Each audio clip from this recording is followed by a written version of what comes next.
বন্ধুরা, আজকে একটু আপনাদের কাছে আরেকটা মিষ্টি আইটেম নিয়ে এসেছি।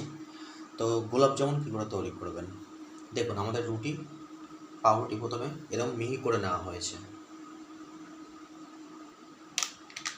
এরপরে আমাদের 2 প্যাকেট দুধ আনা হয়েছে। তো 2 প্যাকেট দুধটা এর মধ্যে দিয়ে দেবো।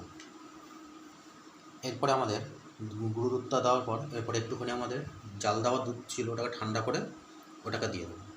দিয়ে এটাকে মেখে নেবো ভালো মতো করে। তো আমাদের মাখাটা ঠিক এরকম হয়ে আসবে।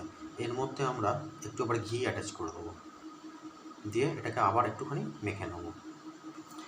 তো আমাদের এটা আটা মাখা হয়ে গেছে পুরোপুরি। এরপরে এটাকে এরকম গোল গোল করে করে নিতে হবে। এইদিকে আমরা একটা কড়াইয়ের মধ্যে একটু তেল দিয়ে তেলটাকে একটু গরম করে নিচ্ছি, নিয়ে মিষ্টি গোলগুলো একটু ভেজে নেব। তো আমাদের গোলাপ জামুনের ডোগুলো পুরো রেডি। এবার আমরা এগুলোকে তেলে ভেজে নেব।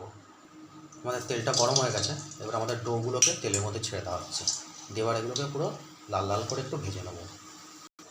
দেখুন এগুলো হালকা হালকা রং চলে আসছে। তো এগুলো 4-5টা পুরোপুরি একই রকমভাবে ভেজে নেব। তো আমাদের গোলাপ জামুনগুলো ভাজা হয়ে গেছে। এবার গোলাপ জামুনগুলোকে আমরা তুলে নেব। দেখুন এগুলো আমাদের কি সুন্দর হয়ে গেছে। এবার আমরা চিনির শিরাটাকে কি করে নেব। তো আমাদের কড়াইয়ের মধ্যে এবার একটু জল দিয়ে চিনির শিরাটা করব। এর মধ্যে এবার চিনিটা অ্যাড করে দিচ্ছি, দিয়ে শিরাটাকে ভালো মতো করে নেব। তো এর মধ্যে আমরা একটু এলাচও অ্যাড করে দিলাম, যাতে সেন্টটা খুব সুন্দর আসে।